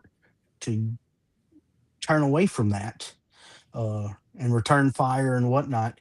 But it felt like it took me a minute or two to come up with that answer, and it was like a snap of the finger. Mhm, mhm. Um, and any of our long-term listeners will know my story. I was bit on duty. I was attacked. I'm not allowed to say bit, according to my psychologist. I was attacked on duty by a pit bull, and it was exactly like you said. Time slowed down. I knew where everyone was in front of me. I knew where everyone was behind me. I could hear the sounds, and I didn't realize I had been bit until the third bite when she was trying to pull me down.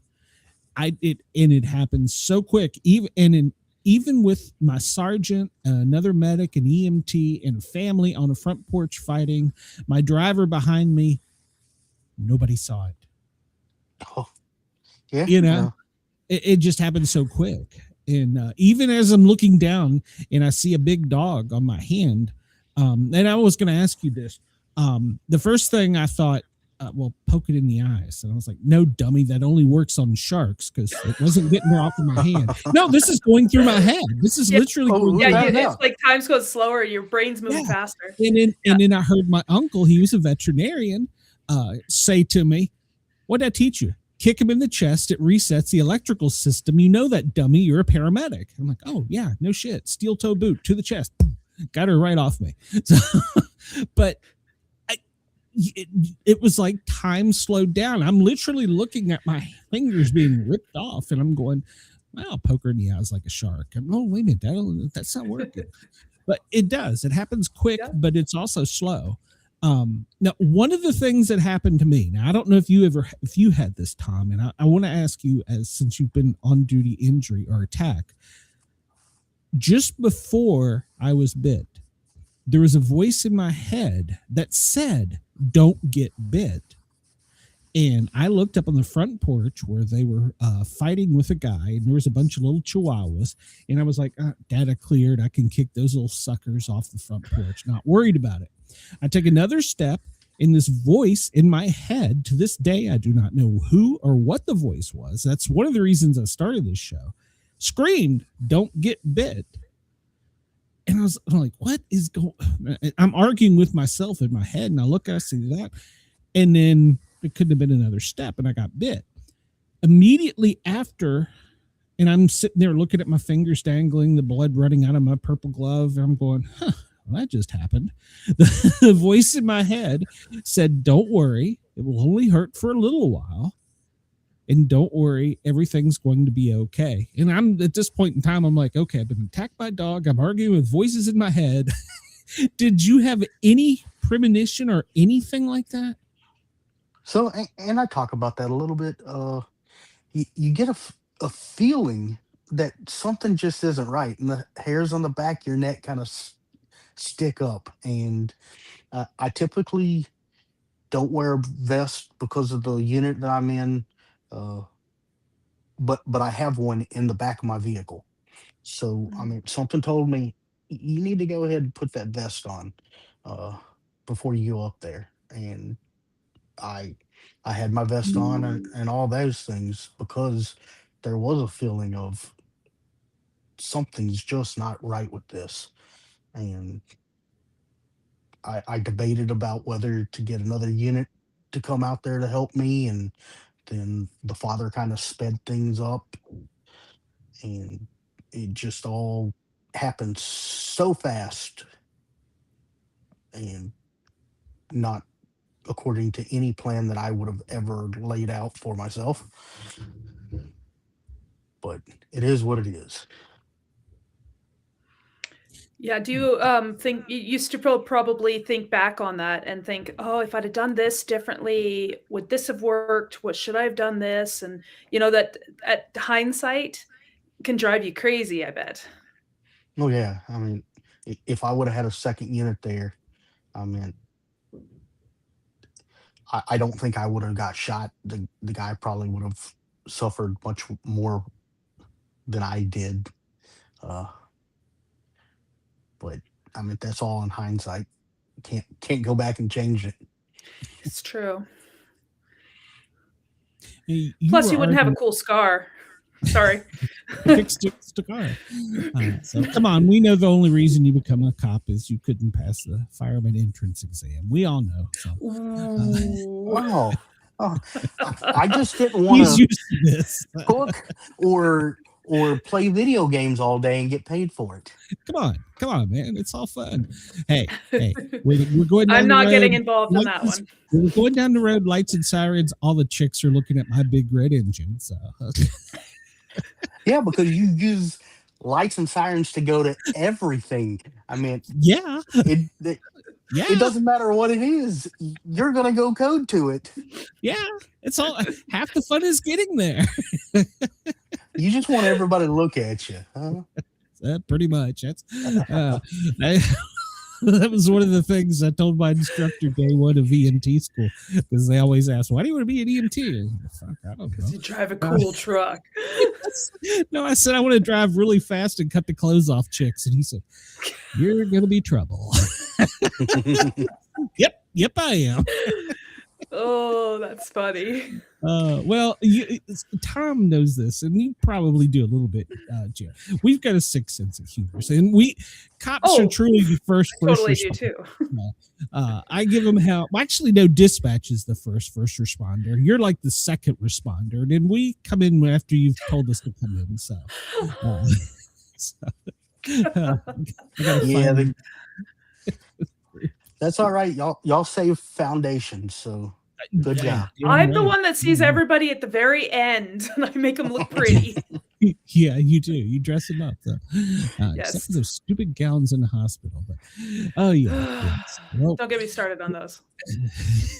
we got to have something to do. So the worst part about being a firefighter is the first 30 minutes of a fire is the coolest damn thing in the world.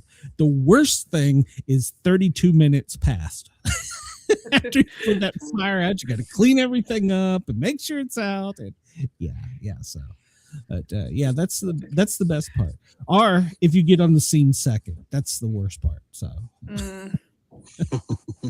And I was reading your book, and we talked about war stories. I was reading your book, and when you were saying that she looked at you and went, walk it off, you'll be all right, and she went and took care of her son, it instantly brought a call back. We were dispatched to a shooting, and then another shooting came in like right down the street. It was obviously they were related, gang related, and we were like the only fire engine around. I mean, like, for a long time. And so this guy's sitting on the curb, and he's been shot in the leg. It's just through and through. And I gave him some gauze and said, you'll be all right. Somebody will be here to help you soon. And he's looking at me. He's like, I've been shot. And I said, but you haven't been shot enough. And we left. Still vertical in the side of the dirt, right? You haven't been shot enough. So yeah, some of the longest things I've ever had to do is just waiting for a ambulance to show up. Me too. Me too. So, and after COVID, yeah, it's like hell. So, all right. Well, Tom, we ask a couple things always about our guests, but I want to make sure we get one thing in with you, because you're dealing with mental health now, and you also got a good cause with helping people find their way if they're lost. I want you to make sure to tell everybody about that, and if they can, or I don't know, maybe you can help me with the words here, but if they need your help, how do they get in touch with you? So I have a website. It's www.scarsofthebadge.com. You can find me on Facebook, Instagram, uh, TikTok, but my wife runs the TikTok. I don't. But I let her do that, and she'll bring me the phone and say, "Hey, do you want to respond to this person?" I'll be like, "Okay, I'll do something." So don't don't look for a fast response there, but Instagram, Facebook, or my website, you can find me at any of those places. And as far as if somebody is trying to get further help, if are you involved with the program that helps people get Bibles and stuff too? Yeah, I'm involved with the Gideons International.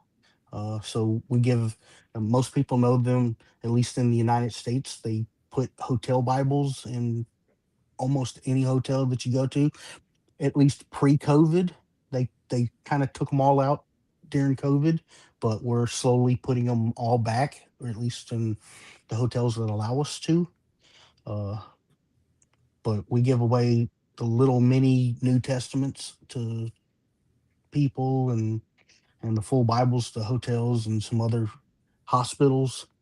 Uh, if you need some Bibles for your hospital there, we be glad to provide any of that, and you can contact me and I can find out who the representative in your area is, because we're in almost every country in the world. Okay, good, because we're pretty popular in Australia. I'm not sure why, but we are. We love them. So, and for anybody that's listening, this will all be in the show notes. Come over to the Sportcat Show probably tomorrow, because I got to fix it, and it will all be there. I'll put all that information in. And Tom, the second question we ask we don't ask every person if they hand out Bibles. One of the second questions I have for you is, have you ever had a paranormal experience, either on the job or in just real life? Well, I think that's also in my book. Uh, there's a I was down in Galveston, and we talked about that earlier, working after Hurricane Ike, and there just happens to be it's supposed to be the most haunted island or area in Texas, Galveston Island. And we were working at this house that's supposed to be haunted, and we hear, and we're telling the ghost story. So there's some preconceived notions of hey, there's haunting here. uh when we hear a huge crash, you know, we went and scoured the area trying to figure out what it was. Couldn't find anything that may have done it. The only thing that may have happened is the ice machine may have dropped some ice, but we don't even know if that's what it was. But that's my ghost story. Did it freak you out? Oh, at the time, because I mean, we didn't know if somebody was breaking in or what was going on. That's your cop sixth sense. You didn't know if you had to shoot somebody, arrest somebody. Well, Or sage something. Yeah. We're searching this abandoned house with our guns drawn, trying to figure out if somebody broke into this place, and nothing was there. Nice. Well, yeah, I guess it's better than maybe you did see the ghost. That would probably freak you out even more. So, Oh yeah, couple of It's bullet holes in scarier the when you wall or don't see something. them. yeah, do you believe in that stuff, by the way? Well, I I believe that there's things out there. I mean, if the Bible tells us that there was demons and whatnot, there's gotta still be demons and whatnot. Uh, you kind of see that with people that have some mental illness. It's kind of hard to tell, is it mental illness? Is something else going on there? Uh, Medicine does not always work, and No. there is a reason why, like 85-90% of them are talking about religion and things. Uh, so it is what it is. Well, Yeah. it's always made me wonder, especially, in EMS. We pick up these people and they have voices or they see things. Who am I to tell them they're not there? Maybe I just can't see or hear Yeah. them, you Yep. know? I know the Medication creepiest. can. Oh, go Good. ahead. I was just said the medications may help it go away or diminish it some, but a lot of them just say it makes it manageable. They still see all the stuff. It just they're not focused on it. I know working in the hospital end, and you can probably attest to this too, Glenn, is there's a lot of people that were at the end of their life. And I know I had people like reaching up to grab something and they're on their bed, or they're seeing things or seeing people that they knew that are past. And so it makes you wonder. It's happened, it happens too many times for you to say, oh, this is just a coincidence. It's true. It's Mm. true. Tom, you hadn't written a book prior to this. Have you got plans on doing any more writing after your retirement, or? I started working on a fiction mystery thriller. I If you're any fan of like Joseph Wambaugh, kind of that style, uh, which I mean, it plays a little bit in my book. I kind of wrote it. That's the reason why the chapters are kind of short and whatnot. I My book that I started, I've done about 15,000 words in it right now. Uh, is very like that, and it takes you from one officer to another officer to another officer through a whole Oh. story that's going on. So I don't know when I'm going to finish it, but Well, you're still busy teaching too, aren't you? Mhm. oh, I teach. I have so many hands in the fire that I don't know where I get time to do a lot of things that I do. Well, you talk about retiring. When's the punch out date, or do you have one yet? So I'm eligible to retire in 5 years. So 2031 is when, when I can officially retire. I'll be 49 years old at that point in time. Yeah, it's hard to give up.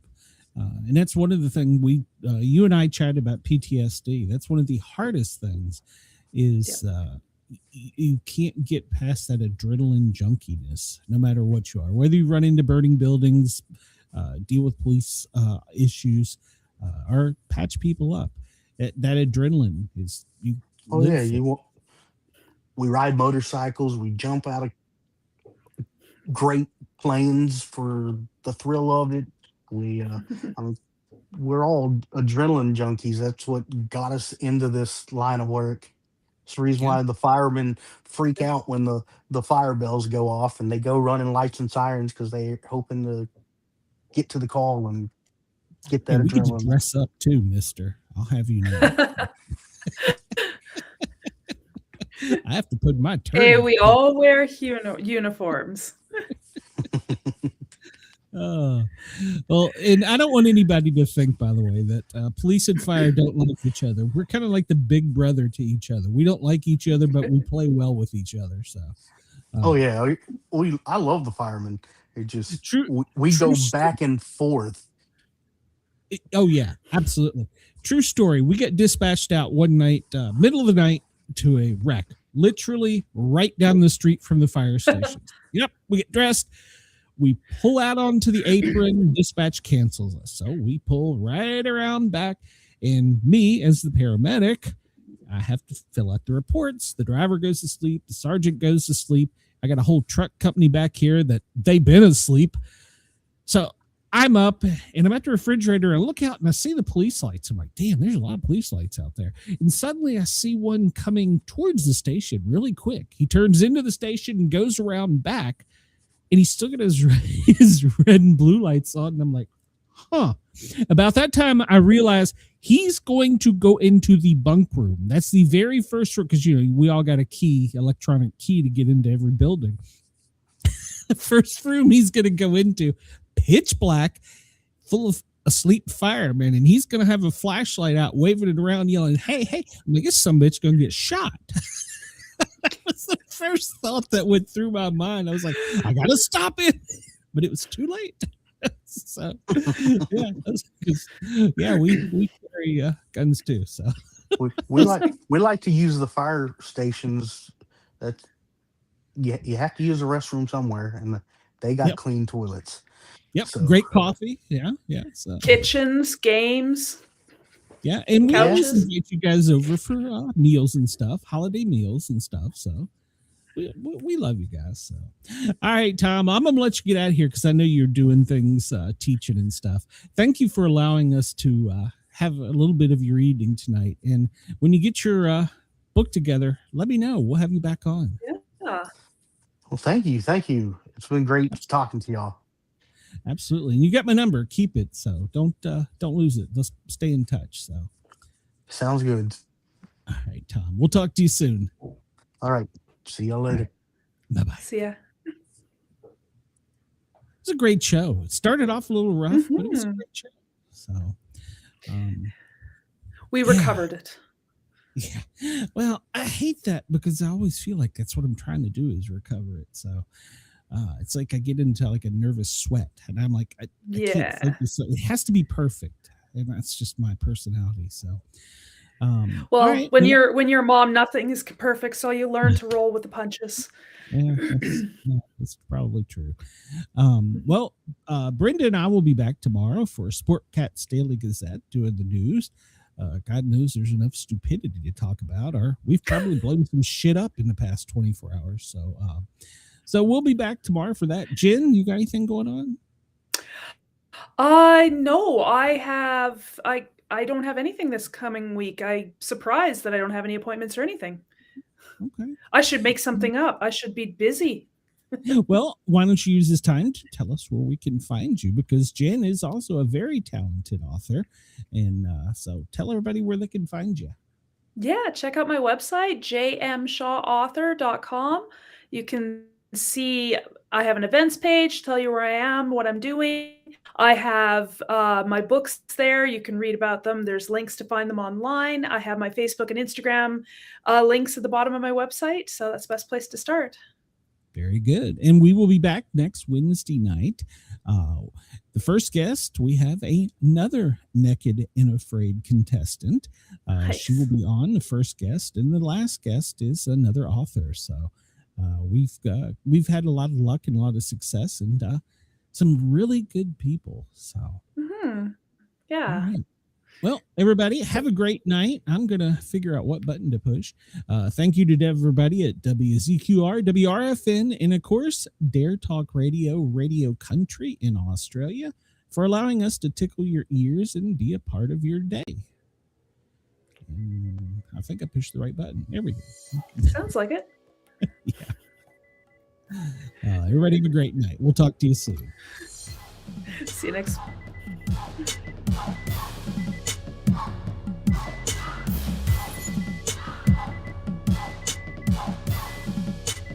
We have a 138.